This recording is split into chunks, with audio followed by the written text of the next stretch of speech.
Et donc j'appuie sur mon bouton. Et bien, monsieur Le Gallou pourra partir. Ok. C'est à vous.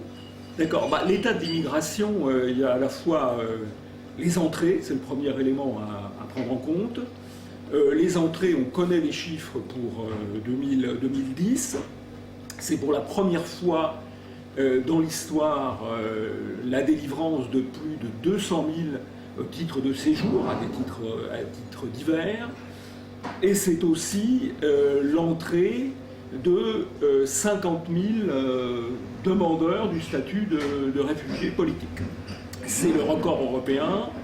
Et sur les demandes de statut de réfugié politique, la France est en deuxième position dans le monde, derrière les États-Unis qui ont 55 000 demandes l'année dernière, sachant que les États-Unis c'est 20 fois la surface de la France et c'est 5 fois la population de la France. Donc il y a un flux d'immigration tout à fait important. Je n'ai pas évoqué là le problème de la clandestinité qui par définition est difficile à mesurer. Le deuxième élément à prendre en compte en matière d'immigration, de situation d'immigration, c'est les naissances. Les naissances, là aussi, nous avons les chiffres. Pour 2009, l'INSEE et l'INED n'ont pas donné les détails pour 2010. 13% des naissances sont des naissances de mères étrangères. Ça n'est pas une mesure complète des flux démographiques de l'immigration, dans la mesure où on sait bien qu'il y a à la deuxième ou à la troisième génération des immigrés qui ont la nationalité française, tout en ayant gardé, voire en retrouvant la culture du pays d'origine. C'est évidemment un autre problème. Donc on peut estimer que de l'ordre de 20% des naissances sont le fait de populations issus d'Afrique noire, du Maghreb ou de Turquie. Sur l'ensemble de la France, c'est évidemment un petit peu plus en ce qui concerne l'Île-de-France. Le troisième élément, et puis je céderai la parole à la défense, le troisième élément, c'est que l'intégration se fait mal. C'est constaté partout en Europe, c'est constaté par Mme Merkel, c'est constaté par M. Cameron, c'est constaté par M. Guéant. C'est aussi constaté, semble-t-il, par les Français, puisque un sondage d'hier montre une opinion à 66% de Français estimant que l'intégration se fait mal, et à 76% estimant que les étrangers ne font pas assez d'efforts pour s'intégrer. Voilà donc le panorama, une immigration qui continue de croître très fortement et une immigration qui manifestement n'est pas bien intégrée, ne s'intègre pas ou ne veut pas s'intégrer, pour partie d'entre elles en tout cas. Voilà le panorama. Alors je voudrais compléter là-dessus en disant tout d'abord, c'est vrai qu'il y a des flux d'environ 200 000 entrées pour l'année 2010 en France, mais en revanche il faut quand même aussi relativiser sur la position de la France au sein de l'Europe. En fait, paradoxalement, par rapport à certains discours, en fait, la France est un pays de faible immigration aujourd'hui par rapport à l'ensemble de l'Europe. Si on regarde le solde net d'entrée, et même si on se réfère aux chiffres de Michel Trivalla et Jean-Paul Bourevitch, on voit que la France accueille beaucoup moins d'immigrés aujourd'hui que la Grande-Bretagne, l'Allemagne, l'Italie ou l'Espagne. On est sur des écarts qui sont colossaux, c'est de l'ordre de 1 à 2 environ, et je ne parle même pas de l'Espagne, où en fait les différentiels de flux vont quasiment de 1 à 5 à proportion de population. Les 200 000 que vous citiez étaient très intéressants, puisqu'en fait M. Cameron a récemment parlé de ce sujet, mais en Grande-Bretagne, on est sur 500 000 personnes qui rentrent tous les ans, et on est sur un pays qui est un tout petit peu moins peuplé que la France. Donc, ce qui est intéressant, c'est de voir que déjà les flux migratoires, et je ne dis pas qu'ils sont aujourd'hui au bon niveau, je pense qu'il faudrait mieux les diminuer, mais déjà il faut quand même relativiser leur importance, et que par rapport aux autres pays européens ou par rapport à la situation des États-Unis, la France est dans une position où les flux migratoires sont finalement assez limités. Et on est vraiment sur des écarts très importants. Sur les naissances, je pense que c'est clair qu'il y a des naissances en fait, de personnes d'origine immigrée en France, mais il faut voir qu'on a une position démographique qui est radicalement différente des autres pays. À savoir qu'en France, le solde de la population progresse beaucoup par rapport à la démographie. On a 300 000 personnes qui naissent de plus qu'ils ne meurent chaque année. Et donc même si en fait il y a une proportion de personnes d'origine étrangère qui viennent en France, il ne peut absolument pas y avoir de substitution, puisque comme il y a 800 000 naissances pour 500 000 décès, grosso modo, l'essentiel du différentiel de naissance se fait en augmentation de la population et non pas par les flux migratoires ou même par la naissance de personnes d'origine immigrée, d'autant plus que la natalité française est une natalité qui est plus due en fait à des raisons culturelles et économiques et la politique familiale qu'à la proportion de population d'origine immigrée. Sur l'intégration, par contre, là je vous rejoins, il y a un problème d'intégration aujourd'hui, encore que je pense que nous ne soyons pas aussi mal en point, on va dire, que par exemple la Grande-Bretagne, que les sociétés anglo-saxonnes qui ont favorisé le communautarisme. Et pour moi, ça justifie une réduction des flux. On n'est pas dans la même situation qu'en 2007. Aujourd'hui, il y a 1 million de chômeurs en plus en France. Il est donc beaucoup plus difficile pour les populations immigrées de trouver un emploi et donc de s'intégrer. Donc du coup, il serait ridicule de laisser des flux au même niveau qu'en 2007. Je voulais savoir. Bon, alors, des points d'accord, des points de désaccord, donc je vais plutôt prendre les points de désaccord, puisque c'est l'objectif du débat. D'abord, je pense que votre argument par rapport à la substitution n'est pas exact. En ce sens qu'effectivement, aujourd'hui, il y a encore un accroissement naturel, puisque l'espérance de vie continue d'augmenter, et donc il meurt moins de monde, effectivement, qu'il n'en est, notamment parce que les classes qui meurent aujourd'hui ont été fauchées auparavant par les guerres. Donc c'est déjà une première remarque qu'il ne faut pas oublier. Quand vous avez 90 ans aujourd'hui, c'est que vous n'êtes pas mort pendant la guerre de 40. Bon. Voilà, donc ça c'est une première remarque. La deuxième remarque, c'est que 95 à 98% des gens qui meurent sont, pardon d'utiliser l'expression, mais elle correspond à une réalité culturelle, ce sont des Français de souche. Alors que 20% de ceux qui naissent, ce sont des gens qui viennent effectivement d'Afrique, du Maghreb ou de Turquie. Donc je pense que le fait de dire il y a encore un accroissement naturel de la population, donc il n'y a pas de substitution, c'est, me semble-t-il, une erreur de raisonnement. En ce qui concerne les pays étrangers, je crois que là aussi, il faut s'inscrire dans une perspective. La France a été un pays touché avant les autres par les phénomènes migratoires. En tout cas, plus fortement que les autres par les phénomènes migratoires. Il y a certains pays qui n'ont découvert ces phénomènes-là que dans les années 2000. Je pense par exemple, vous avez cité à juste titre l'Espagne ou l'Italie, mais il y a aussi les pays scandinaves. Et même les Finlandais le découvrent seulement maintenant. Et ils semblent vouloir réagir dès le début, ce qui est sûrement la bonne démarche. Donc, si vous voulez, il y a eu, c'est vrai, pendant quelques années, davantage d'entrées en Espagne ou en Italie qu'en France. Pour l'Angleterre, l'écart n'est pas si important que cela. M. Cameron a cité le chiffre de 2 200 000 entrées nettes pendant la période du gouvernement travailliste 97-2009. Si vous prenez la période comparable pour la France, sur 10 ans, vous arrivez sans doute autour d'1 800 000 personnes. Donc ce n'est pas très différent de la situation britannique. Ceci étant, les erreurs des autres ne justifient pas nos propres erreurs. Et je suis d'accord avec vous pour dire qu'il faut réduire l'immigration et qu'il faut la réduire de manière extrêmement forte. Il ne faut pas passer de 200 000 à 180 000, c'est changer les choses à la marge.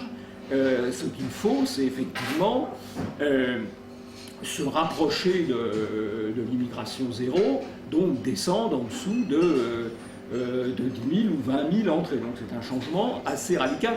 Je dois dire d'ailleurs, j'ai retrouvé un appui quand même assez curieux dans ma bibliothèque, un livre de M. Stasi, L'immigration, une chance pour la France, c'était une des gloires immigrationnistes des années 80. Il a d'ailleurs traité récemment, il y a quelques années, de l'affaire du voile lors d'une commission ad hoc.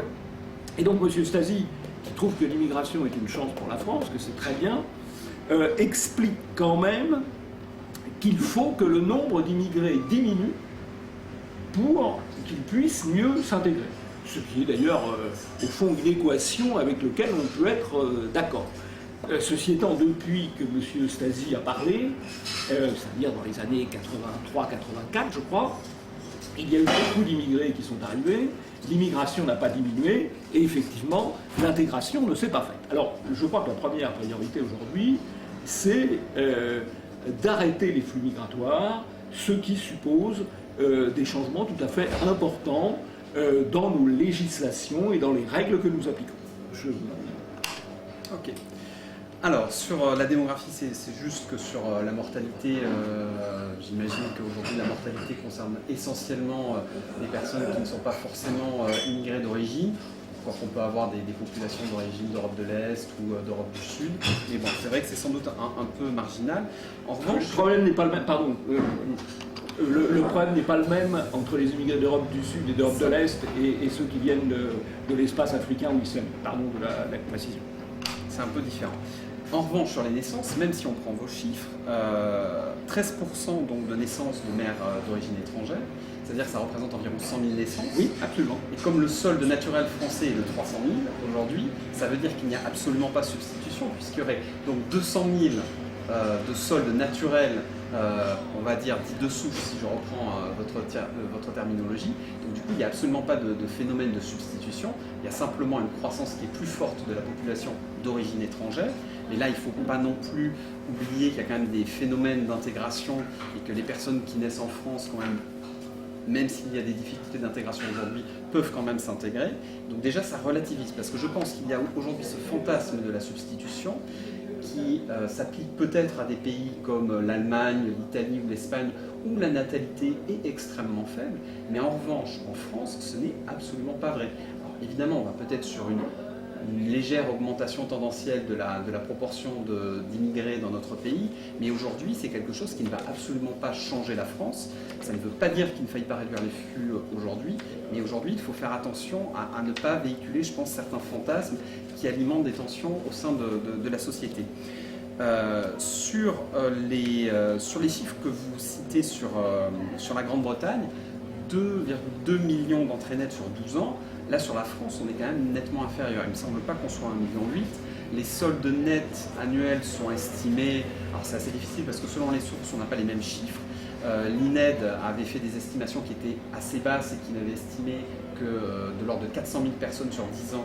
Mais bon, ça c'est quand même le chiffre le plus bas. Si on regarde les chiffres plutôt de Tribala-Gourevitch, on est plutôt à 100, 120 000 par an. Et si on regarde l'INSEE, on est à 70. Donc si on prend une moyenne, on va être plutôt entre 70 et 100 000 entrées nettes par an. Donc on est quand même à des chiffres qui sont moitié moindres qu'en Grande-Bretagne. Donc aujourd'hui, la France, et ça je pense que c'est quelque chose d'important à répéter, est un pays de relative immigration faible. C'est vrai que sur notre culture, on est un pays qui a accueilli beaucoup d'immigrés, mais je pense aussi qu'ils ont beaucoup aidé le pays à plusieurs occasions. C'est-à-dire que la France a été victime d'un certain malthusianisme, notamment au XIXe siècle, et qui nous a fait perdre un certain leadership en termes de population à l'échelle européenne, et qu'à certains moments, notre pays a été très heureux d'accueillir des immigrés d'origine d'Europe de l'Est, d'Europe du Sud ou du Maghreb jusque dans les années 60 pour aider notre croissance. Ils ont aussi été là au moment de la Seconde Guerre mondiale dans les troupes animées par le général de Gaulle. Donc il y a quand même un héritage très positif de l'immigration dans notre pays qu'il faut rappeler pour ne pas être uniquement sur les aspects de problèmes d'intégration comme aujourd'hui. Et enfin, je voudrais revenir sur votre proposition de limiter les flux à 10 ou 20 000 entrées par an. Alors je suis d'accord avec vous que passer de 200 000 à 180 000 entrées, c'est un peu... c'est du gadget. Enfin, ça c'est un peu la politique habituelle de Nicolas Sarkozy et de son gouvernement. C'est-à-dire qu'on monte en épingle un problème et on propose une solution gadget. Parce que ce n'est pas en passant de 200 à 180 qu'on va changer grand-chose. En revanche, je pense que descendre à 10 ou 20 000, comme le propose également Marine Le Pen, comme elle l'a fait récemment dans une conférence de presse, là je pense que c'est une vraie erreur. Parce que parmi les 200 000 entrées qu'il y a en France, il y a 65 000 étudiants, que ces 65 000 étudiants aujourd'hui, c'est une vraie richesse pour la France. Il y a un marché international des études supérieures qui se développe, où la France est très bien positionnée parce qu'on a l'attrait de Paris, on a l'attrait de notre langue, que ces gens-là contribuent également à notre système d'éducation supérieure, parce qu'en général, ils paient des droits d'entrée assez élevés dans les universités, donc ils apportent de l'argent. Ils apportent également de l'influence pour la France, et donc du coup, ça c'est un flux dont je pense personnellement qu'il ne faut absolument pas le tarir. Et au contraire, aujourd'hui, la France essaie de prendre des parts de marché à la Grande-Bretagne et aux États-Unis pour accélérer en fait un peu notre rayonnement. Et je pense que le rayonnement de la France, c'est aussi le fait d'avoir des étudiants qui viennent dans notre pays, qui vont s'imprégner de notre culture et qui demain pourront être des relais d'opinion pour la vision française du monde. Et donc moi déjà, j'exclurais ces 65 000 étudiants qui viennent tous les ans en France d'une volonté de réduire les flux migratoires. Pour moi, ce n'est pas un problème si dans 5 ans on est à 80 ou 100 000, parce que ça voudra dire aussi que la France devient la destination de choix, peut-être la première destination au monde pour accueillir toute cette élite intellectuelle du monde, et que donc du coup, on pourra passer un certain nombre d'idées et justement lutter contre l'hégémonie anglo-saxonne. Et je pense que la France a un vrai rôle à jouer dans le monde, d'équilibrer ce pôle anglo-saxon, et qu'on le fera aussi en accueillant des étudiants étrangers. Après, sur la deuxième partie, en revanche, sur l'immigration familiale ou de travail, là il est clair qu'on est dans un contexte où il faut la réduire de manière très importante. Je dirais peut-être pas forcément autant que vous, peut-être qu'il faut la réduire de 50% par exemple, sur l'objectif d'un prochain mandat, et dire que donc du coup, au lieu d'avoir 140 000 personnes qui rentrent en France par an, on passe à 70 000, ce qui reviendrait à dire qu'on aurait un solde net d'immigration qui serait quasiment à zéro. Là, ça me semble être un objectif qui est un peu plus raisonnable, et je pense que là, dire 10 ou 20 000, ça me semble un peu exagéré et même préjudiciable à la France. Bon, alors je vais vous répondre sur deux points, sur les étudiants et sur les chiffres. Sur les chiffres, alors d'abord le chiffre de 100 000, ou plus exactement de 106 000, ce n'est pas le mien, c'est celui de l'INED, qui a été rendu public d'ailleurs dans le rapport du Haut Conseil à l'intégration, donc pas forcément, qui ne partage pas forcément les mêmes thèses que moi. Donc ça c'est un chiffre. C'est le solde net? Non, 106 000 c'est le nombre des naissances de mères étrangères. Oui, d'accord, okay. Voilà. C'est les 13%. Voilà, ça c'est les 13%, indépendamment effectivement du fait qu'il y a aussi des naissances immigrées parmi les naissances qui apparaissent comme de nationalité française. Hein. Voilà. L'autre point, alors ça c'est peut-être un point de désaccord, mais honnêtement, l'INSEE, pardon de le dire, a tout de même une manière de pratiquer une certaine forme de dissimulation statistique. Et je pèse mes mots. Parce que si on regarde les tableaux qu'ils publient actuellement, qui sont en ligne sur Internet, sur le site de l'INSEE, c'est facile à retrouver, on s'aperçoit que sur les années 2001, 2002, 1999, 2000, 2001, 2002, 2003, 2004, 2005, leur estimation du solde migratoire à chacune de ces années, c'est entre 90 000, c'est autour de 90 000. Donc c'est un peu le chiffre que vous citez, 70 000.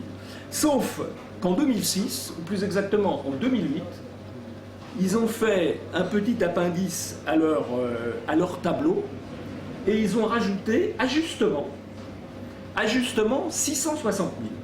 C'est-à-dire que pour une période donnée, ajustement du solde migratoire, pour une période donnée, année après année, ils vous disent 90 000, donc bon, ça fait 600 000 personnes sur la période, et qu'on fait un ajustement et on double avec ajustement du solde migratoire.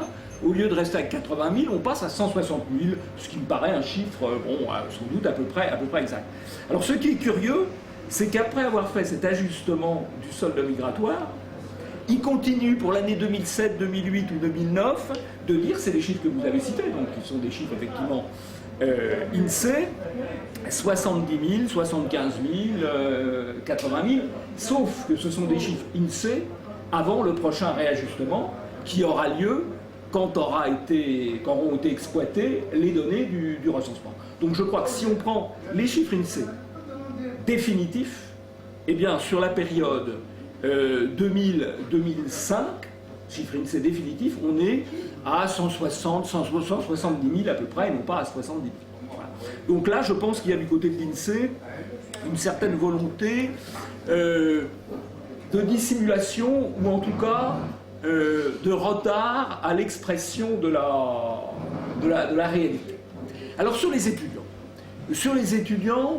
je suis à la fois en accord et en désaccord avec vous. En accord, parce que je pense qu'effectivement, le fait que des gens viennent se former en France peut avoir un côté positif, à une condition, c'est que ce soit des vrais étudiants, et pas des gens qui prennent le statut d'étudiant pour travailler au noir par ailleurs, et donc de facto des clandestins, et à une autre condition, si ce sont de vrais étudiants, que ce sont de bons étudiants. Je vais vous donner un exemple.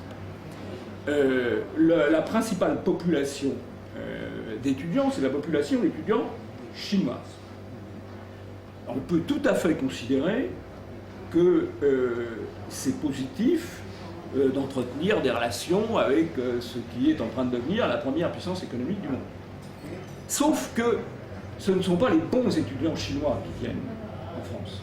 Les bons étudiants chinois, ils vont aux États-Unis ou en Angleterre, où ils payent d'ailleurs des études 10 fois plus chères qu'en France, ou ils restent en Chine.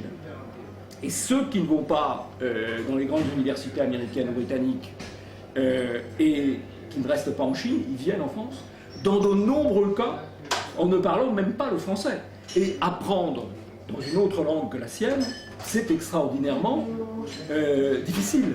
D'où d'ailleurs un certain nombre d'affaires qu'on a vues, de fraude au diplôme, de faux certificats de maîtrise de la langue française. Un Français qui veut aller étudier aux États-Unis, il doit prouver qu'il maîtrise l'américain avec des tests dont j'ai oublié le nom, mais qui sont quand même assez sérieux, et c'est normal. Donc, si vous ne comprenez pas la langue, vous ne risquez pas de comprendre la matière enseignée. Bien, pour les Chinois, il y a un véritable problème.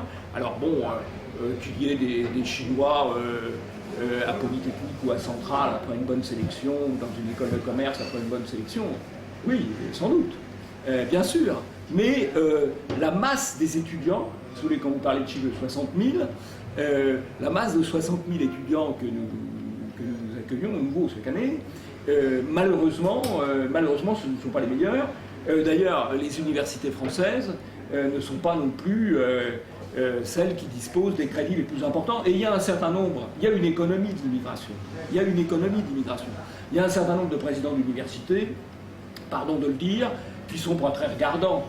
Ils scolarisent les gens, qui viennent pas, ça leur crée des effectifs, et leurs effectifs leur créent des postes de personnel, leur créent des budgets. Donc il y a une partie de ces 60 000 étudiants qui est dans la nature, en train de travailler au noir, et tout en servant à un certain nombre de profs d'université, enfin de directeurs, de dirigeants d'université pour obtenir des crédits d'État pas légitimes. Alors sur l'objectif, sur les étudiants, je suis d'accord avec vous. Ce serait bien d'avoir des étudiants étrangers pour le rayonnement et l'influence française, à condition qu'ils soient bons, à condition que ce soient vraiment des étudiants. Malheureusement, ce n'est pas le cas actuellement. Alors, première réponse sur les ajustements. Ce qui est assez intéressant quand même quand on regarde les chiffres que vous donniez, et c'est pour ça qu'en fait 70 pour moi c'était une borne basse de chiffres de solde net.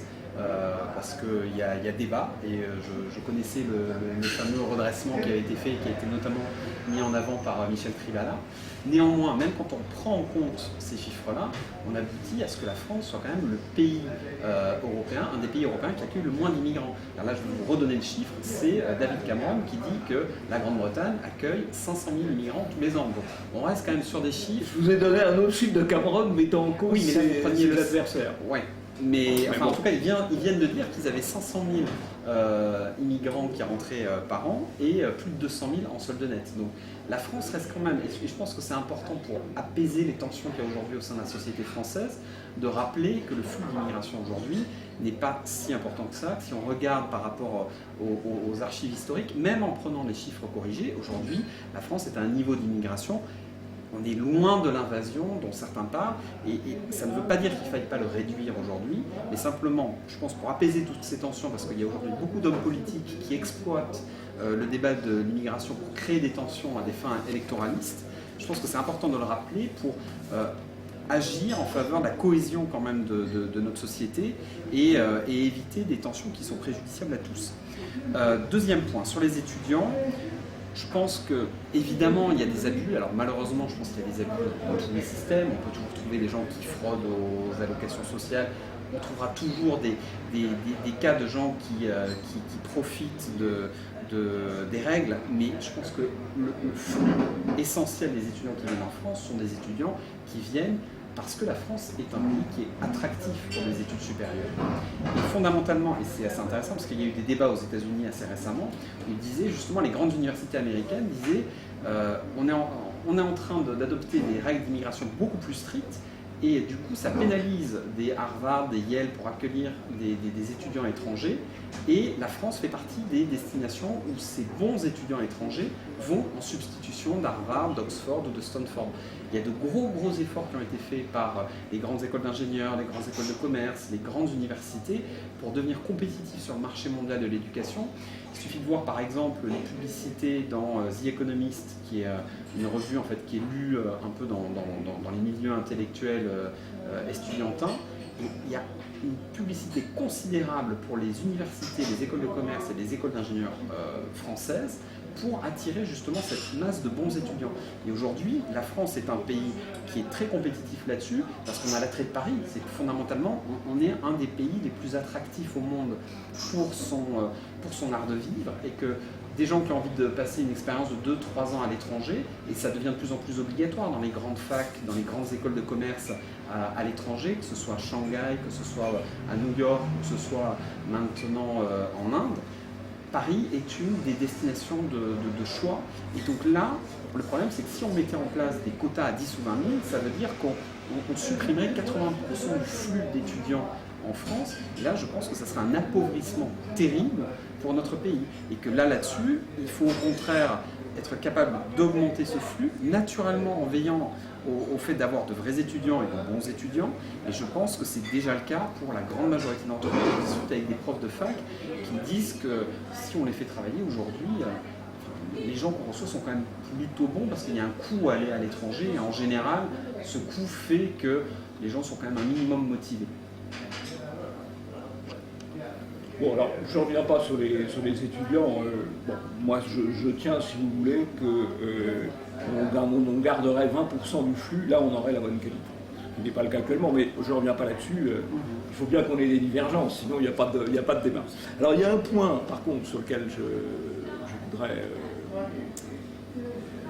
revenir, c'est quand vous dites les hommes politiques créent des tensions. Je ne crois pas qu'un homme politique, quel qu'il soit, que ce soit du côté du Front National ou ailleurs, crée des tensions en posant le problème de l'immigration. Quand vous voyez que 76% des Français, d'après le sondage, ça vaut ce que ça vaut, mais enfin quand même, pensent que les immigrés ne font pas assez d'efforts d'intégration. Que 66% pensent qu'ils ne sont pas bien intégrés. C'est bien au-delà de ceux qui, à un moment ou à un autre, ont voté Front National. Donc quand le Front National, ou quand l'UMP, pour suivre le Front National, reprend la thématique de l'immigration, il traite un vrai sujet dans l'opinion. Et c'est quand même le devoir des hommes politiques que de traiter un vrai sujet dans l'opinion. Il est d'ailleurs très choquant de voir que les politiques migratoires se sont faites sans jamais être décidées par les Français. On n'a jamais demandé aux Français « est-ce que vous voulez avoir 100 000, 200 000, 300 000 entrées tous les ans ?» Jamais on ne leur a demandé. Et d'ailleurs, la majorité des lois, les textes tels qu'ils s'appliquent, ne sont même pas faites par le Parlement français. Elles sont faites par des juges que personne ne connaît, qui sont les juges de la Convention européenne et de la Cour européenne des droits de l'homme, ou le Conseil constitutionnel, ou le Conseil d'État. C'est là que se fait le pontage des lois sur l'immigration, en tout cas telles qu'elles sont appliquées, sans que jamais les Français aient été consultés, à la différence, je dois dire, mais c'est le seul pays démocratique d'Europe, à la différence de la Suisse, où il peut y avoir des référendums. Et il va d'ailleurs y avoir prochainement un référendum visant à plafonner le nombre des entrées en Suisse à 0,2% de la population. 0,2% de la population. Un référendum, curieusement, qui va être demandé à la fois par les gens de l'Union démocratique du centre, parti qui fait quand même le parti d'Oscar Fressinger, qui fait 30% des voix, mais aussi par les écologistes. Parce qu'ils se rendent compte que la Suisse, malgré tout, elle n'a pas une surface indéfinie, d'autant plus qu'une partie de la surface de la Suisse, c'est des glaciers et des montagnes, ce qui est très sympathique, mais quand même pas très habitable. Donc, la démocratie, c'est de poser les problèmes. Il y a un problème d'immigration, il y a un problème d'intégration. Il est donc légitime que les hommes politiques le posent, et ça ne crée pas les tensions. Ce qui crée les tensions, c'est de taire les problèmes. Voilà. Alors, je suis d'accord que les hommes politiques ne créent pas ex nihilo les tensions. En revanche, je pense qu'ils peuvent les accentuer. Ils peuvent les accentuer quand ils disent des choses qui sont mensongères ou qui sont des énormes exagérations. C'est-à-dire que quand Marine Le Pen, pour ne pas la citer, dit que la France est championne d'Europe de l'immigration, elle dit n'importe quoi. C'est vrai en 2010. Non, c'est vrai totalement en 2010. faux. Ah non, sur le solde net, on est inférieur à l'Allemagne, on est inférieur à la Grande-Bretagne, inférieur à l'Italie, inférieur à l'Espagne.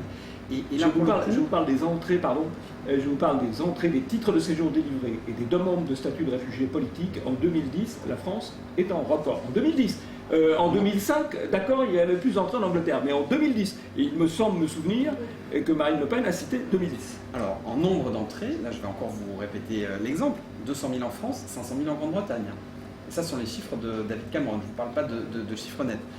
Il y a un écart qui est énorme. La France aujourd'hui, on a sans doute, on a réellement, je pense, un flux qui est trop important, mais en revanche, on n'est pas du tout champion d'Europe. Et quand Claude Guéant dit également qu'on a une immigration incontrôlée, par le fait que déjà il se tire dans le pied en disant ça, parce qu'il est quand même en charge de ces questions depuis 9 ans, ce qui est quand même complètement absurde. Là encore, je pense qu'on exagère. Si on reprend par exemple les demandes d'asile, c'est vrai qu'il y a beaucoup de demandes d'asile en France, et quand on regarde les statistiques de 2009, on a 10 000 personnes qui sont rentrées suite aux demandes d'asile, c'est-à-dire qu'il y a eu 50 000 demandes, on en a accepté 10 000, donc de toutes les façons il y a quand même un tri qui est extrêmement important, mais la Grande-Bretagne ou l'Allemagne, on en fait rentrer 12 000. Donc là encore, nous ne sommes pas des champions d'Europe. Et je pense que si on véhicule l'idée que la France a des frontières beaucoup plus ouvertes que tous les pays européens, évidemment, on va accentuer les craintes actuelles de la population. Or, véhiculer ce genre d'idée est totalement inexact et n'est pas en adéquation avec la réalité. Et c'est là que je pense que les hommes politiques du Front National comme de l'UMP, parce qu'aujourd'hui l'UMP est à peu près dans le même sac là-dessus, contribuent à accentuer les tensions de notre société. Deuxième point, idem quand Marine Le Pen parle de substitution, bon, on en a déjà parlé, je ne vais pas revenir dessus. Pour moi, il n'y a pas de substitution parce qu'on a une croissance démographique nette.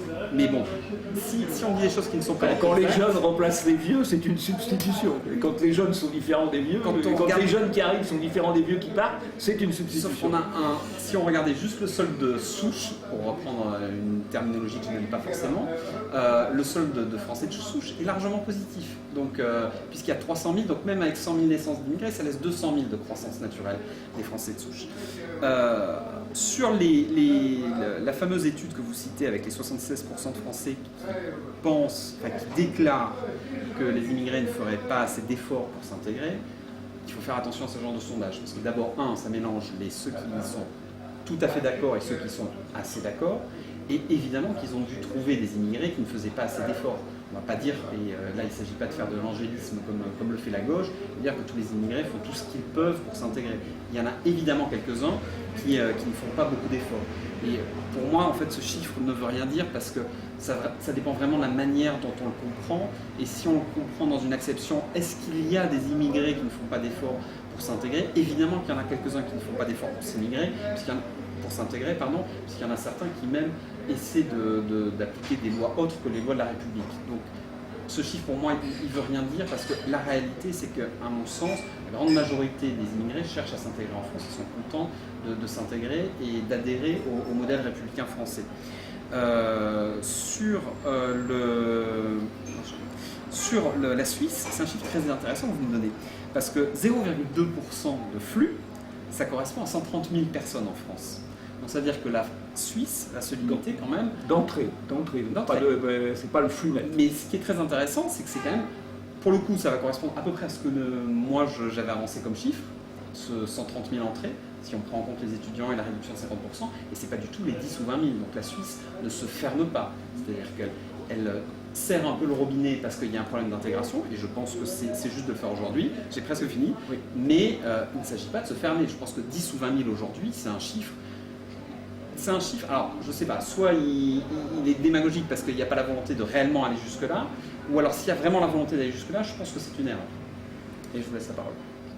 Pardon de vous la prendre parfois abusivement, mais la Suisse, les chiffres ne sont pas comparables avec ceux de la France, puisque la Suisse considère comme étrangers toutes les catégories. Or, moi je n'ai parlé que hors Union européenne. Les chiffres que nous avons cités, aussi bien pour la Grande-Bretagne que pour la France, ce sont des chiffres hors Union européenne. Dans les chiffres suisses, il y a les chiffres, y compris Union européenne. Donc vous voyez que c'est tout à fait différent. Alors, deux choses, encore une chose sur les chiffres, puis je vais revenir au sondage pour parler de quelque chose de beaucoup plus important effectivement que le sondage. C'est vrai, il y a 50 000 demandeurs de l'asile en France. Il y en a 10 000 ou 12 000 qui l'obtiennent, sauf que les 40 000 restants, en règle générale, ils restent. Et ils s'installent dans la clandestinité en attendant la régularisation. Donc c'est quand même un vrai problème, ces entrées massives, encore une fois, les deuxièmes du monde en ordre d'importance. En ce qui concerne l'intégration, bon, je vous ai cité un sondage qui me paraît assez parlant, parce que c'est pas 52 à 48, c'est 76 à 15. Donc, mais il y a une chose qui est plus importante que les sondages, c'est tout simplement les comportements des gens. Les comportements des gens, les gens qui ont un souci avec l'immigration. Ils ont plusieurs solutions.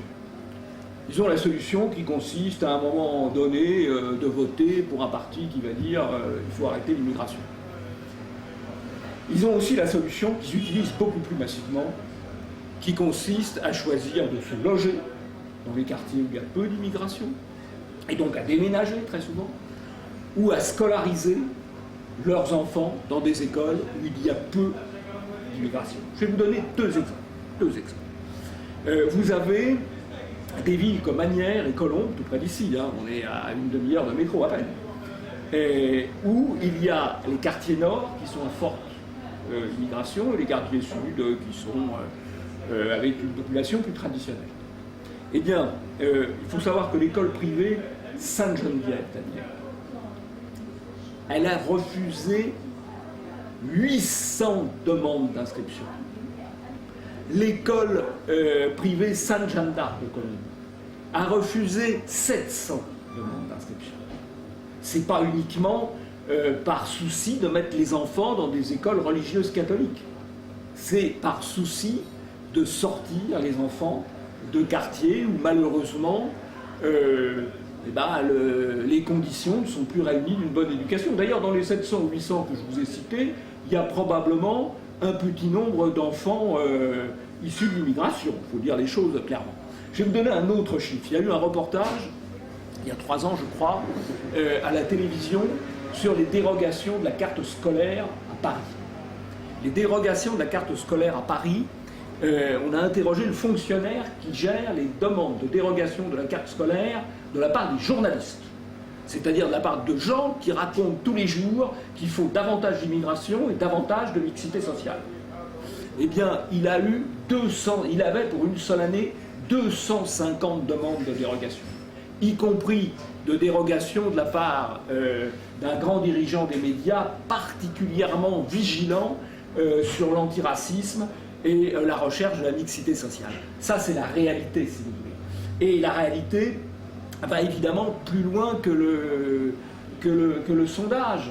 Quand vous voyez le problème de l'intégration, vous savez, il y a la formule américaine où il y a les minorités, on parlait de minorités visibles aux États-Unis, c'est un mot qui vient des États-Unis, minorité visible. Alors, on pensait principalement aux Afro-Américains. Bon, on peut penser en France qu'il y a aussi des minorités visibles, parce qu'on les voit, les Antillais par exemple. Le problème, c'est les minorités qui se sont rendues visibles. Puisque il y a 20 ans, il y avait déjà pas mal de Maghrébins et de musulmans, mais il n'y avait pas de voile islamique, il n'y avait pas de revendication pour les repas halal. Tout ça n'existait pas. Et tout ça, c'est fréquent. Il n'y avait pas de revendication pour avoir de plus en plus d'imams dans les prisons. Ceci étant, c'est assez normal d'avoir des imams dans les prisons, puisque entre 50 et 70% de la population des prisons est musulmane.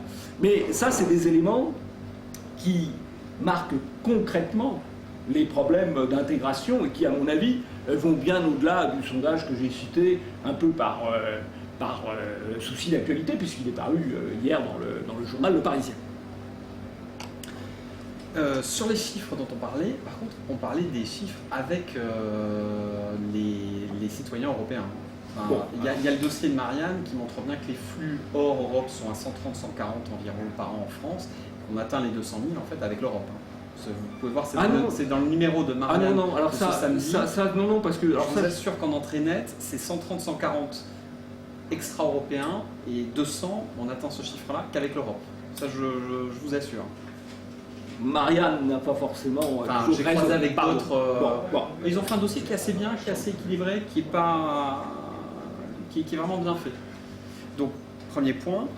Deuxième point, moi ce qui me gêne quand même dans votre discours, et qui me gêne, mais qui vient aussi du Front National comme de l'UMP aujourd'hui, c'est que ça manque de relativisme. C'est-à-dire que ce qu'il faudrait quand même, je pense, rappeler, c'est que la grande majorité des immigrés veulent aujourd'hui s'intégrer, adhèrent au modèle d'intégration française. C'est vrai qu'il y a des extrémistes et des islamistes, mais il peut aussi y avoir des extrémistes dans d'autres religions qui remettent en cause le modèle républicain français. Et je pense que c'est important, avant de parler de ces travers-là, de rappeler que la grande majorité des gens adhèrent à notre modèle. Il y a eu un sondage qui était passé dans le Figaro qui montrait qu'il y avait 17% de mémoire des musulmans qui demandaient à ce que la charia prenne le pas sur les lois de la République. C'est-à-dire aussi qu'il y en avait 83% qui disaient que non, les lois de la République française s'imposaient à la charia.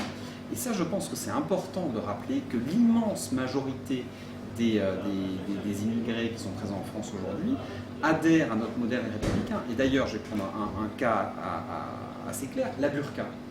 La burqa, ce qui est très drôle quand on regarde la façon dont les pays anglo-saxons ont traité de notre débat en France, c'est qu'il y a une unanimité contre la loi française. Alors que si on va en Grande-Bretagne ou aux États-Unis, ils nous regardent avec des yeux ronds en se disant mais c'est quoi ce pays qui interdit la burqa? Pour eux, il y a un consensus national d'acceptation de ce signe religieux qui pour moi est une prison mobile pour les femmes. En revanche, en France, on a eu quand même un climat politique assez unanime pour l'interdire. Ça ne veut pas dire qu'aujourd'hui, il n'y a pas des transgressions qui sont prises, et je prends le cas notamment de la mairie de Lille qui avait accepté des horaires non mixtes dans les piscines, et ça, ce n'est pas normal. Et ça, là, pour le coup, je serais sans doute d'accord avec vous, il faut absolument interdire ce genre de dérapage, il faut interdire aussi les prières de rue, mais je pense que le consensus politique en France est quand même assez clair sur nos valeurs républicaines, sur le respect de la laïcité et sur le fait que la religion doit rester dans l'espace privé. Et je pense que s'il faut combattre les agissements de certains extrémistes, il est important, pour ne pas stigmatiser et pour ne pas accentuer les tensions dont je parlais, de toujours bien préciser que la grande majorité adhère aux lois de notre République. Deux choses. D'abord, s'il y a vraiment 17% des musulmans qui déclarent que les lois de la charia doivent l'emporter sur les lois de la République, c'est particulièrement c'est particulièrement fort. Parce que quand on sait ce qu'est la charia, la prétention de vouloir l'appliquer en France, même simplement pour 17% d'entre eux, je trouve ça absolument considérable et fortement inquiétant. La deuxième chose qu'il faut bien comprendre, si vous voulez, c'est que dans ces affaires-là, ce sont les plus radicaux qui donnent le ton. Je vais vous donner un exemple, mais vous pourriez le vérifier en allant à Gennevilliers ou à Chambéry ou dans toutes ces banlieues. Le problème du voile islamique, indépendamment de la burqa, qui pour le moment ne concerne que quelques milliers de personnes, ce qui est déjà considérable. Parce qu'il y a 20 ans, c'était le voile qui ne concernait que quelques milliers de personnes. En 20 ans, on est passé de quelques milliers de voiles à quelques milliers de burqa. Mais le problème, c'est que dans un quartier, le voile islamique commence à s'implanter.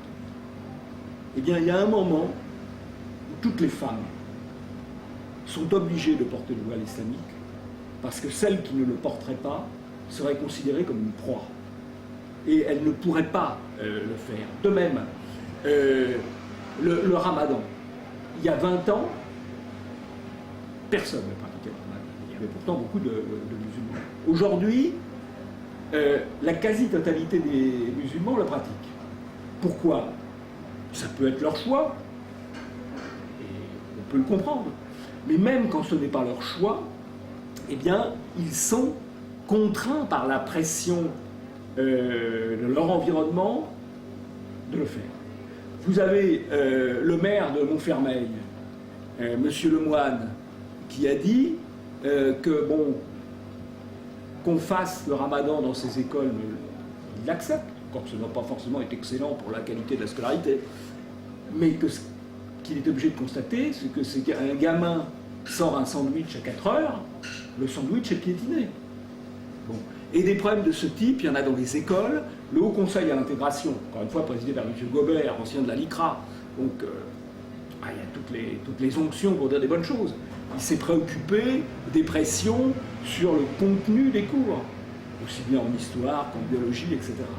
Dans les hôpitaux, il y a des problèmes considérables, avec des exigences, que ce soit tel ou tel qui soigne plutôt qu'un autre, etc., y compris sans prendre rendez-vous.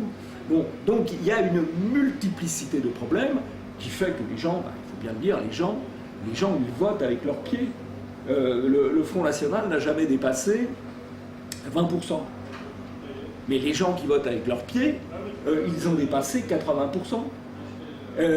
Vous savez comment on recrute les fonctionnaires pour aller en Seine-Saint-Denis, dans l'éducation nationale ou dans les autres administrations? Ben, ils n'ont pas le choix. Il faut passer en Seine-Saint-Denis. Et généralement, le type qui est nommé en Seine-Saint-Denis, la première chose qu'il fait quand il arrive et qu'il se présente à son supérieur hiérarchique, il lui dépose la demande de mutation.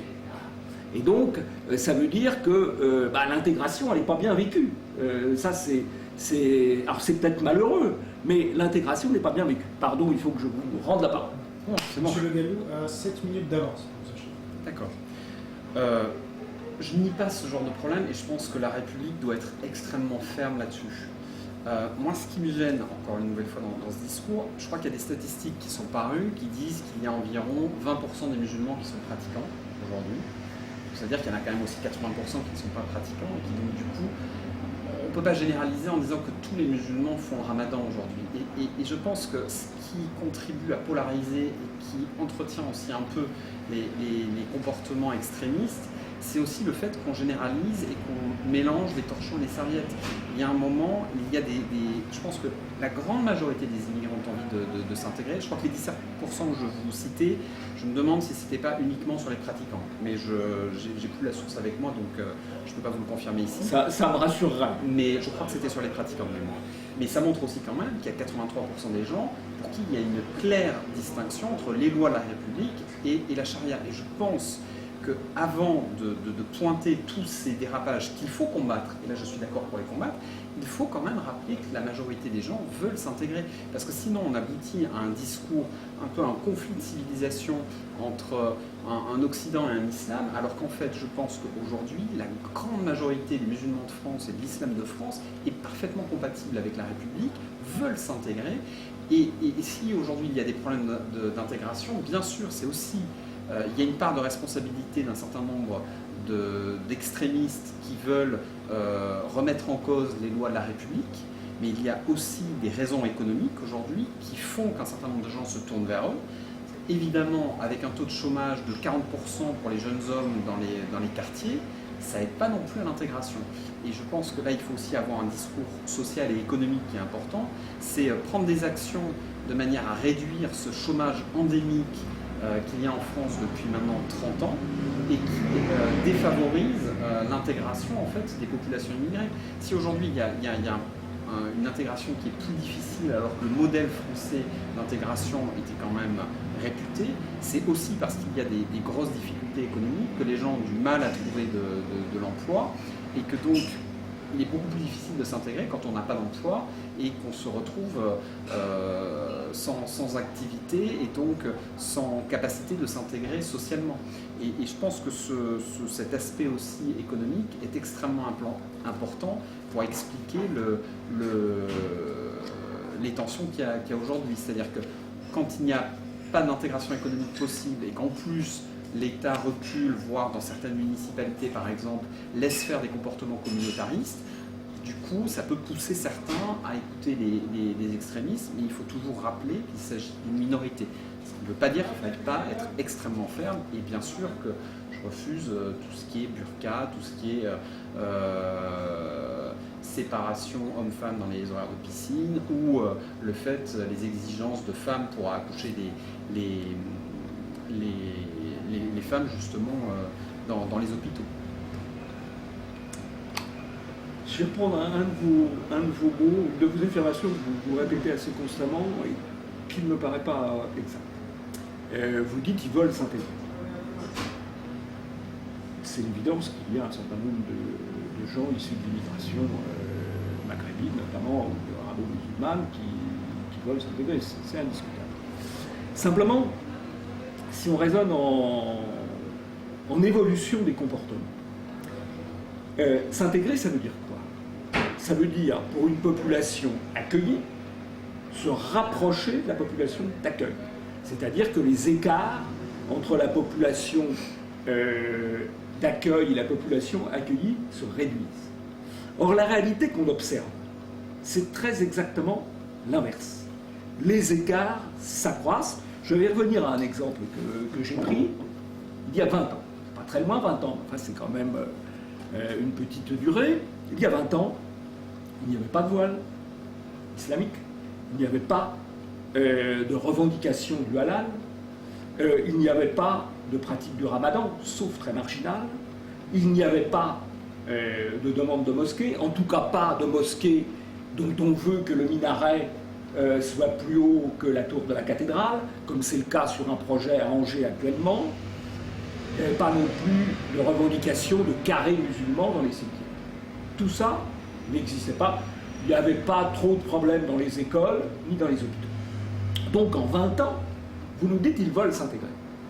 Mais en 20 ans, la situation s'est considérablement dégradée. Je dois dire qu'il y a un domaine où c'est encore plus anormal, c'est le problème du halal. C'est qu'après tout, le musulman, il fait le ramadan, il ne vous oblige ni vous ni moi, enfin pas encore, à faire le ramadan.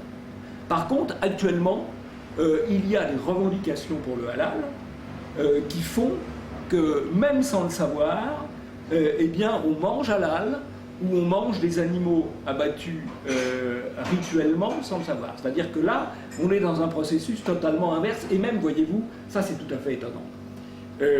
Si on regarde, si on parle d'intégration, il y a effectivement un certain nombre d'immigrés qui sont intégrés économiquement. Il y en a qui sont au chômage, c'est un problème, c'est un autre sujet. Mais il y en a un certain nombre qui sont intégrés économiquement. Vous allez à Boulogne-Billancourt. Là, vous avez pas mal de gens qui travaillent dans la communication, dans l'Internet, dans l'informatique. Et donc, il y a pas mal d'arabo-musulmans. Vous voyez se développer les restaurants halal. Pourquoi? Parce que c'est la loi du plus intolérant qui l'emporte sur les autres. Je ne dis pas que tous ces immigrés intégrés économiquement veulent manger halal, mais ils sont suffisamment nombreux pour que le marché qui se développe à Boulogne-Billancourt, qui est une ville économiquement assez développée, ce soit le marché du halal, et que le musulman non pratiquant, il se trouve embarqué là-dedans, et puis le chrétien ou l'agnostique se trouve aussi embarqué là-dedans. C'est-à-dire, c'est pas l'intégration, c'est l'intégration à la minorité de la majorité. Là, il y a quand même un véritable problème. Alors on dit qu'ils veulent s'intégrer, ils partagent les valeurs républicaines. Ça, c'est le discours qu'ils tiennent quand ils sont à la télé. Ils expliquent tout. Ils seront capables de demander, parce qu'après tout, certains sont des théologiens habiles, mais ils seraient capables de demander l'application de la charia en vertu de la loi de la République. Hein. Donc c'est des déclarations qui malheureusement n'ont pas forcément une grande valeur. Alors, toujours 5 minutes d'avance, et donc vous pouvez parler 5 minutes, je vous invite, et après, M. Le Gallou conclura, et vous pourrez conclure. Je suis d'accord sur un point, c'est que la situation se dégrade dans un certain sens, ça c'est vrai. Enfin, moi j'ai été étudiant à Cergy-Pontoise de 1994 à 1997, et c'est vrai qu'aujourd'hui les choses ont évolué, et dans le sens d'une expression plus forte en fait des communautarismes. Ça c'est clair, enfin, ça je ne vais pas le nier, ça c'est un point qui est juste. Après, je persiste à penser qu'il s'agit du comportement d'une minorité des immigrés, d'une minorité des musulmans, mais il est vrai qu'aujourd'hui il y a plus de plus de femmes qui mettent un voile islamique, c'est vrai qu'on voit davantage d'établissements halal. On voit clairement une évolution aujourd'hui, une expression du communautarisme qui n'est pas traditionnel avec la République française, et un mouvement un vrai mouvement en fait en direction du modèle communautariste anglo-saxon. Néanmoins, je pense et je persiste qu'il s'agit du comportement d'une minorité, enfin, comme je vous le disais par exemple avec le sondage, une grande majorité des musulmans quand même expriment clairement que les lois de la République passent avant les lois de la charia, et ça montre quand même qu'il y a un désir d'intégration. Ensuite, ce qu'il faut voir, et ce qui est très important, c'est que, mine de rien, 80% des musulmans sont non pratiquants, et ce qui est très intéressant, c'est qu'à un moment, vous avez dit, pour l'instant, ils ne veulent pas nous imposer le ramadan. Et ça, c'est quand même un discours qui, je trouve, en fait, va exactement à l'inverse de tout ce que je dis. C'est-à-dire que là, pour le coup, vous généralisez, et je pense que vous exagérez. Le mythe... C'est un constat. Enfin, je pense que là, pour le coup, il s'agit d'un vrai mythe et d'un vrai fantasme du fait que la charia pourrait s'imposer un jour en France. Aujourd'hui, on dit qu'il y a environ 5 millions de musulmans en France. Déjà, il n'y en a que 20% qui pratiquent. Donc 20% qui pratiquent, ça fait 1 million. Donc 1 million, c'est déjà qu'1,5% de la population. Et sur ce million, on peut quand même considérer que la grande majorité doit être des pratiquants modérés qui ne remettent pas en cause les lois de la République. Donc certes, il y a peut-être une centaine de milliers de musulmans pratiquants qui veulent imposer la charia aux lois de la République, mais c'est quand même une toute petite minorité. Et ce ne sont pas eux qui vont remettre en cause les lois de la République. Aujourd'hui, numériquement, il n'y a aucune chance. Et je pense qu'entretenir ce fantasme avec le fait, pour l'instant, on ne nous impose pas de faire le ramadan, le problème c'est qu'on est dans ce genre de discours où on va encore vers un clash des civilisations, et où il y a tendance à présenter les musulmans comme un bloc de pratiquants intégristes qui veulent imposer la charia à la République, et je pense que ce n'est pas bon. Il faut absolument qu'on s'appuie sur l'islam de France, sur les musulmans non pratiquants, sur les musulmans pratiquants qui veulent le respect des lois de la République, qui ne veulent pas qu'il y ait une séparation dans les piscines, qui ne veulent pas imposer le halal à tout le monde. Il faut s'appuyer sur ces gens-là, justement, pour permettre à la République de se construire, de rester une, et éviter de les envoyer vers les extrémistes. Je pense que quand on généralise trop, on risque d'envoyer les modérés vers les intégristes. On est en train, aujourd'hui, par certains discours, par un certain manque de subtilité dans le discours, d'envoyer des modérés vers les intégristes. Et je pense que c'est ça qui fait qu'aujourd'hui, justement, la situation se dégrade. Parce que là, je suis d'accord avec vous, c'est vrai que, dans un sens, elle se dégrade parce qu'on voit plus de femmes voilées, et je pense que c'est fondamentalement pas l'esprit de la République, ces femmes voilées, parce que ça contrevient quand même à la question de liberté, égalité, fraternité qui est sur toutes les mairies. Le voile, il est quand même en bonne partie imposé. C'est clairement pas l'égalité parce qu'il n'y a que les femmes qui le mettent.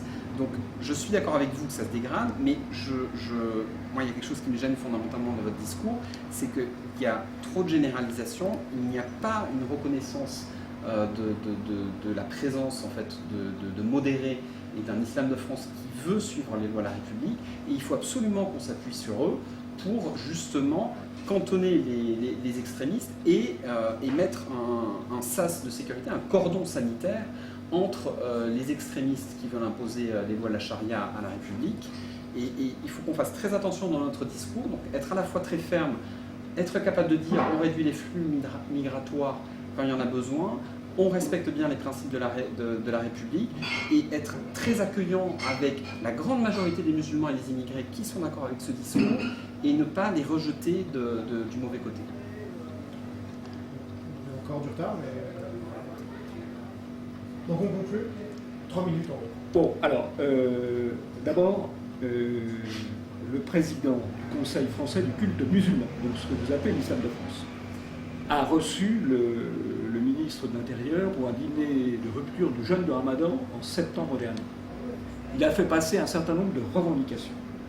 Et celle qu'il a fait passer avec le plus de vigueur, en dehors des carrés dans les cimetières, c'est l'engagement du gouvernement français, ce qu'il a demandé, ce qu'il a obtenu d'ailleurs, l'engagement du gouvernement français de lutter pour empêcher un règlement européen visant à étiqueter le mode d'abattage des animaux. C'est-à-dire que sa pression, c'est pour empêcher que vous ou moi, on sache comment l'animal a été abattu. Si vous trouvez que c'est de la modération, ça n'est pas la conception que je me fais de la modération.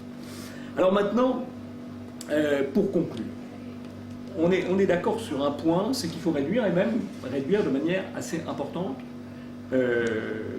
l'immigration. Très importante pour moi, un peu moins importante pour vous, mais on est d'accord pour réduire de manière importante. Je crois que ce qu'il faut bien comprendre, c'est que ça suppose un changement, un certain nombre de changements importants. D'abord des changements de principe. Il faut en revenir au droit de l'État, au droit de la nation, à dire qui elle accepte ou non chez elle. Alors qu'aujourd'hui, on est dans un droit individuel, où ce sont un certain nombre d'étrangers qui décident de venir s'installer ici sans que les Français aient leur mot à dire. Donc ça, c'est le premier élément, le premier changement. Il faut qu'on puisse dire ce qu'on veut que la nation décide. C'est un problème de souveraineté, en quelque sorte. Le deuxième élément, c'est qu'il faut que le peuple décide. Alors qu'aujourd'hui, ce sont, je l'ai dit tout à l'heure, ce sont un certain nombre de cours dont les gens ignorent tout. Les gens qui rendent ces jugements habitent d'ailleurs dans des quartiers où ils n'ont pas de problème de scolarisation pour leurs enfants, mais ils rendent des jugements qui font qu'il y a une immigration incontrôlée ou incontrôlable, comme l'a dit M. Guéant. Et donc là, il faut changer les choses et rendre le pouvoir au peuple par le référendum sur le modèle suisse. Et enfin, sur le plan des idées, des équilibres des idées, je pense qu'il faut sortir de l'idéologie que l'écrivain Jean Raspail appelle Big Other, où tout ce qui vient de l'autre est bien. L'autre, ce n'est pas forcément le mal, bien sûr, mais tout ce qui vient de l'autre n'est pas forcément bien, et en tout cas, on doit avoir, c'est en tout cas ma conception, avoir une préférence, au fond, pour sa civilisation et pour sa culture. Et je crois d'ailleurs que dans le problème qu'il y a avec l'immigration, on a surtout parlé d'immigration musulmane, en fait, c'est pas la seule, il y a aussi l'immigration africaine, l'immigration chinoise, on a parlé d'immigration musulmane, il y a un problème, je crois, plus que de choc religieux, de choc culturel. Ce qui ne veut pas dire que leur culture soit inférieure à la nôtre, mais ce qui veut dire que de mon point de vue, nous devons préférer notre culture. Voilà ce que je voudrais dire. Moi, je suis dans une logique, effectivement, je l'assume, de préférence culturelle, de préférence de civilisation, de préférence nationale, de souveraineté nationale, de souveraineté du peuple. Ça implique beaucoup de changements.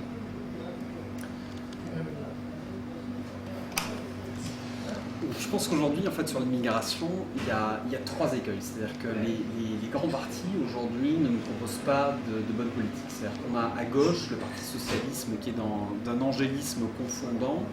Quand Claude Guéant dit qu'il faut réduire le nombre d'immigrés rentrant en France de 20 000, c'est à peine s'il ne se fait pas traiter de néo-nazi ou de fasciste, ce qui est totalement ridicule. Et clairement, enfin, aujourd'hui, le Parti socialiste n'a pas de vraie politique d'immigration, si ce n'est laisser tout ouvert, et ils sont d'une timidité absolument ridicule et ils ne veulent pas traiter en fait la question. De l'autre côté, on a l'UMP. L'UMP aujourd'hui a un discours qui est très dur, qui généralise, qui exagère, qui parle d'immigration incontrôlée alors qu'aujourd'hui justement elle est mieux contrôlée en France que dans les autres pays européens, qui entretient le mythe d'une substitution ou même d'une révolution culturelle en France, et qui au final en fait agit peu, puisque finalement quand on regarde sur 5 ans, le flux d'immigration en France a été à peu près comparable aux années précédentes. Donc on a un discours qui est très stigmatisant, qui est très polarisant, et on a des actes qui sont en fait en total décalage avec le discours. Et même la proposition de Claude Guéant de réduire de 10% les flux migratoires est quand même totalement ridicule par rapport au discours qu'il tient. De l'autre, on a le Front National qui a un discours qui pour le coup est plus cohérent, mais qui par contre, je trouve, a deux excès majeurs. Un excès de généralisation et de stigmatisation. Je pense qu'il est essentiel de reconnaître le fait que la grande majorité des immigrés, des musulmans, veulent s'intégrer, respectent le modèle républicain français, et qui propose une réduction des flux migratoires à un niveau qui, je trouve, est préjudiciable pour la France. Parce que si on réduit les flux à 10 ou 20 000, on perd ce flux d'étudiants qui est une vraie richesse économique et culturelle pour notre pays dans les années à venir, et qui en plus, je trouve, oublie de reconnaître quand même tout l'apport que l'immigration a eu à notre pays, parce que notre pays a quand même été enrichi par ces vagues d'immigration dont on a eu bien besoin à un certain nombre de moments dans notre histoire. Donc je crois qu'aujourd'hui, en fait, la politique qu'il faut mener, elle est double. Avoir un discours qui n'oublie pas les problèmes comme le fait la gauche et qui souligne bien que la burqa n'est pas quelque chose de républicain, que les prières de rue ne sont pas quelque chose de républicain, que si le mode d'abattage, il est normal que les consommateurs puissent avoir le mode d'abattage sur les viandes qu'ils achètent. Et donc réaffirmer toutes ces valeurs républicaines sans jamais stigmatiser et en ayant un discours équilibré, montrant quand même que la majorité des immigrés et des musulmans veulent parfaitement s'intégrer. Et après se dire, aujourd'hui on est dans une situation où en réalité 15% de la population est au chômage, il y a des tensions et la situation sur le front de l'intégration se détériore, ça c'est juste, et que donc du coup, il est raisonnable aujourd'hui de réduire les flux migratoires de manière importante, de manière en fait à permettre une meilleure intégration, à aussi agir pour déconcentrer, puisqu'aujourd'hui, ça c'est un point que vous avez souligné qui est juste, il y a sans doute une trop grande concentration des flux migratoires, et donc je pense qu'il faut avoir ce discours équilibré, qui n'est pas stigmatisant, qui est ferme, qui reconnaît quand même les apports de l'immigration, mais qui respecte et qui va défendre à fond le modèle républicain qu'aujourd'hui PS et UMP, PS beaucoup, UMP aussi quand même dans une certaine mesure, continuent à remettre en question. Messieurs, merci beaucoup.